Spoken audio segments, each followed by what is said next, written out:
Alright, think of this as video 12B. We're going to continue with our fonts here. We're going to keep going with where we left off. I'm going to talk about the font family attribute to start with here. And some of you guys may have seen this in some of the previous videos. And you may or may not have asked yourself, well, why are you writing all these different fonts here? Why not just pick a font and stick with it? Well, reason being, and I mentioned it in a previous video, is that not every font is installed on every operating system. Okay, so when you go to design your website and you're laying it out in Photoshop, or you're have an idea of what font you want to use in your head, you need to type out that font here along with some other ones in case your first option isn't on somebody's operating system. Okay, so I'm going to show you how to write this stuff from scratch here, and I'm going to write it here in the body tag, and maybe you remember from we learned from a previous video, a couple videos back. This is all going to apply to the rest of our website through inheritance. Okay, we learned about inheritance a couple videos ago. So I'm going to start typing here and let my video catch up. So the first thing you need is the font dash family. That is the property. Okay, and we learned how to write a CSS rule. I forget which video, but a few videos back. So there's your property, followed by a colon, and then the values for that property. And in this case, I'm going to write out 3 fonts. Okay, and you can write out more than 3 if you like, but 3 is usually enough. So I'm going to write out Verdana as my first one, and actually you should make this lowercase just for good measure here. My next one is going to be Arial, so it's the name of the font followed by a comma, space, and then the next name of the next font. So I'm going to pick Arial. Okay, and then comma and a space after this.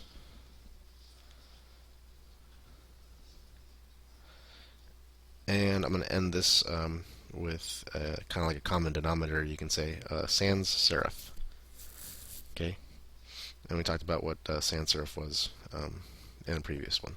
So basically what I'm saying is I'm letting the browser say, alright, so when you go to display my website, show Verdana, and if that's not available, show Arial, and if for some reason neither of those two are available, go ahead and show whatever your default sans serif font is.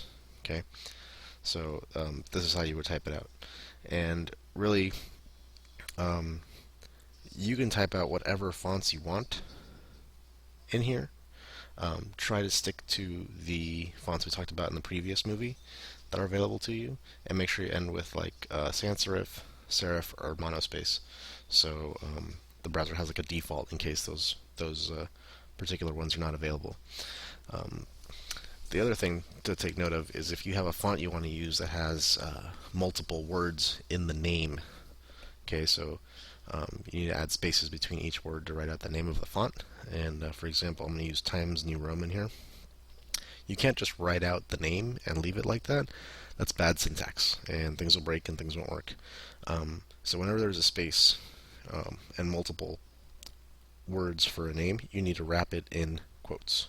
Okay, so I'm going to do that here.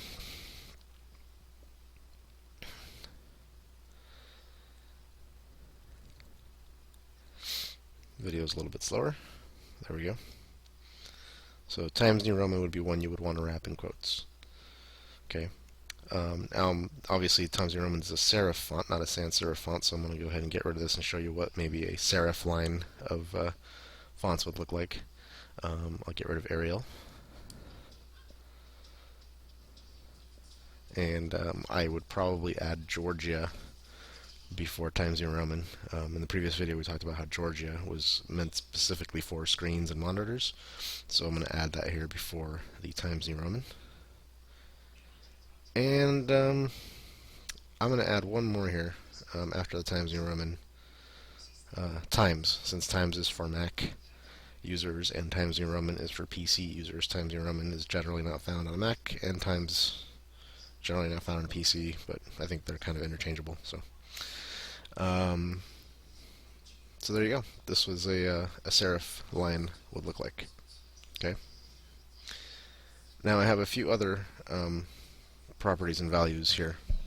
The next one below this is font size, and font size can be a rather lengthy topic. Um, so I'm going to actually make that a separate video. We'll talk about there's a few different ways to size fonts. You can size them with percentages, you can size them with pixels, you can size them with points, you can size them with something known as ems, and we'll cover all that in a separate video. Okay, so I'm a little bit ahead here of my video, so we're going to let it catch up. Alright, so having said that, now we have a chance to talk about color, and I'll add this to this video since color is going to basically work the same across fonts or background colors or any other colors we're going to talk about. Um, so color can be written a few different ways, and so far you've seen me write it as just what are known as keywords, right? You've seen me write black, you've seen me write blue, you've seen me write red, that kind of thing. There's a lot more colors that are available to you. I'm going to show you a website here, and I'm going to add this website to our list of resources on our class website, so you don't have to worry about copying the address up there. But this comes straight from the W3. Who decides? There's the people that decide how code is written. And you'll notice here's our keywords here in the middle: black, silver, gray, so on and so forth. There, I believe, are 15 or 16 listed here. There's one more that isn't. It's orange. This is from the, it looks like the CSS 2.1 spec, and we're now at CSS 3, in case you're wondering what version of CSS we're on. So orange has been added to the spec. Next to this, you have what is known as hexadecimal values. If you've never worked with colors in the past, either in graphic design or web design, this might be a little new to you. Basically, it's a 6-digit number, well, alphanumeric, listing here, preceded by a pound sign. In each of these is a color value, and you can kind of look at these and match them up with the one next to each other here. But that's what those are. So I'll show you a way that you can kind of figure out different hexadecimal values here in a second. Next to it, where it says decimal, is actually a little bit strange because it's actually the RGB values. So red, green, and blue, in case you don't know what RGB stands for. And it's 3 digits separated by commas, and that's what RGB is. So I'm going to change my keyword here from black, and we're going to start typing out some other values. I'll show you what black looks like as a hexadecimal value first. So hexadecimal values are written by starting with a pound sign, then you have 6 digits and or letters here. Black in this case is 0000000. There is a shorter way to write that, but we won't get into that yet. I'll teach you how to write shorthand values and properties later on, but that's how black looks like. RGB is written by actually writing the letters RGB, adding parentheses next to that, no space, and inside the parentheses you would enter your value for the color you wanted. In this case, we're using black, so the value is going to be 0, comma 0, comma 0. So it's just the values separated by commas, and that's what black looks like as an RGB value. Okay. So you may be wondering, well, that's cool, but how do I figure out what RGB values and what hexadecimal values are, and other than the ones that are listed on that lovely web page? Well, I'll show you in a second. The other thing to keep in mind is this is color. This applies only to fonts. There are other types of color, like background color and borderline colors and that kind of thing. But whenever you just write the property color and whatever value you give it, it's going to apply only to fonts. Okay. So because it's in the body now, all of my text is going to be black. Okay. So the next thing I'm going to do is I'm going to open up Photoshop here, and I'm going to show you how to pick a hexadecimal value out and an RGB value out in case you wanted to use that as a value. Photoshop's a good tool to use. If you have any other graphic editing software, it might have a tool that's similar. I'll show you what Photoshop looks like, and you might have something similar to this at home in a different software package. Okay. So I'm going to open up my layout that we used, or that we're going to use for the rest of the semester here. And if you remember that when I was using an example a few videos ago for the header, I just typed out the keyword for blue. Just literally wrote blue. But what if you really need to be specific, like which color blue? It can't just be that color blue that I typed out. So Photoshop has a color picking tool. Let me make this bigger. That you can use to select any color on the screen, and it'll tell you what the values are for that color. So here's a toolbar on the left. One of these is color picker, or just the picker tool, and when you click in different parts, see you'll notice that the color on the left hand side is changing on that bar, the toolbar.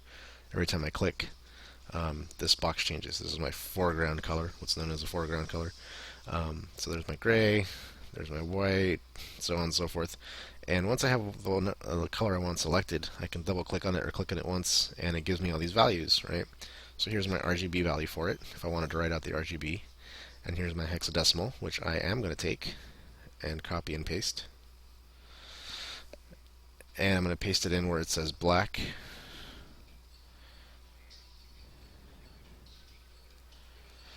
And don't forget to add the pound sign before it. Alright, so now if I go back to my page with that blue listed as the color for the entire body, and I open this in the browser, now all of my fonts are going to be that same color blue because I inherited it from the body. Okay, so I'm going to give you some other websites here that you can use to figure out your color schemes for websites. There's two in particular. One is the Visibone website. That is a pretty popular website to use. If you scroll down here, they have some things you can click on. Not these, keep scrolling down. Charts that you can click on the colors, and it gives you the values for each. Let me try to find it here. This is actually just their posters, so let me go back. Somewhere here. There we go, down at the very bottom. They're free online services. You can click on any of these colors that they have here, and it'll give you a hexadecimal value for it, and the RGB, as well as CMYK, although that's for print, not really for web. And you'll notice that they have like a 216 color webmaster palette. This used to be the WebSafe colors, but they've expanded a lot since then. So you can keep clicking and adding and checking out which colors work well with each other and using those values in your CSS. The other website is the Cooler website from Adobe. Cooler is Kuler, not Cooler. Cooler.adobe.com. And this website is cool because users submit color palettes. You can submit color palettes to it and click on them and figure out which palettes work well for your website. Let me try to find the button here. There's a button where you can play with the colors, and it gives you the values. This one maybe. Okay, yeah, this is the one. Alright, so back on this page, I'll show you where it is in case you missed that. To the right, there's this button here to make changes to the one you're looking at. They give you this color wheel that you can grab and play with, and you can change individual colors, and then on the bottom it gives you the RGB values and the hex values for it, as well as some other values. Hue, saturation, brightness, that's what HSB stands for. You don't need to know that though. So that's it. Hopefully these tools help you, and we have one more video to go for fonts, so it's probably going to come tomorrow night though.